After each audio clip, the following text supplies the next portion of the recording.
नमस्कार, मैं गुड़िया शाह। गुड मॉर्निंग स्टडी में आपका स्वागत है। शाहजहां की बहू की संपत्ति पर मध्य प्रदेश हाई कोर्ट का बड़ा फैसला, कहा वक्फ बोर्ड का हिस्सा नहीं हो सकती। अब खबर विस्तार से। मध्य प्रदेश हाई कोर्ट ने मुगल सम्राट शाहजहां की बहू के मकबरे पर बड़ा फैसला सुनाया है।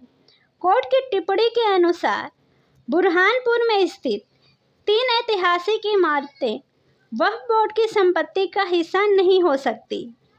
इन 3 इमारतों में से एक बेगम बिल्किस का मकबरा भी है। मामले पर क्या बोला एएसआई, आइए जानते हैं।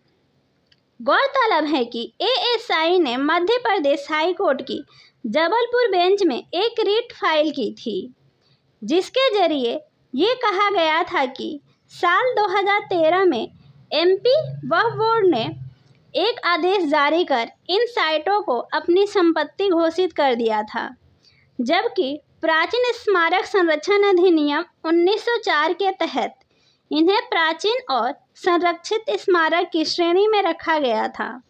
ऐसे में इन्हें वक्फ बोर्ड इन्हें अपनी संपत्ति नहीं मान सकता।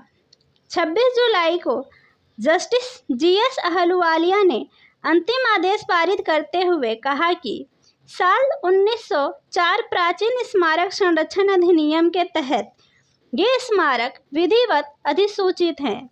ऐसे में एमपी वक्फ बोर्ड सीईओ ने याचिकाकर्ता को इसे खाली करने का निर्देश देकर अवैधता की है। इन 3 इमारतों पर विवाद। एएसआई की तरफ से कहा गया है कि शाह शुजा स्मारक, नादिर शाह का मकबरा और बुरहानपुर के किले में स्थित बीबी साहिब की मस्जिद भी प्राचीन और संरक्षित स्मारक हैं। शाह शुजा स्मारक मुगल सम्राट शाहजहां के बेटे शाह शुजा की पत्नी बेगम बिल्किस की कब्र है। बेगम बिल्किस की बेटी के जन्म देते समय मौत हो गई थी, जिसे बुरहानपुर में दफनाया गया था।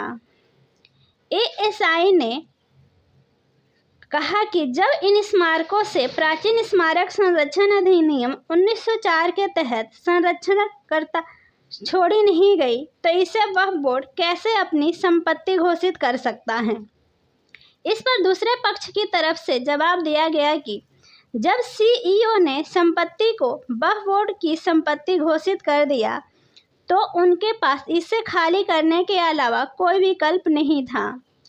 कोर्ट की तरफ से कहा गया कि इस संपत्ति के संबंध में गलत अधिसूचना जारी की गई। वक्फ बोर्ड की अधिसूचना विवादित संपत्ति पर केंद्र सरकार का स्वामित्व नहीं छोड़ेगी। ऐसी अन्य खबरों की जानकारी के लिए हमारे चैनल पर बने रहिए। धन्यवाद।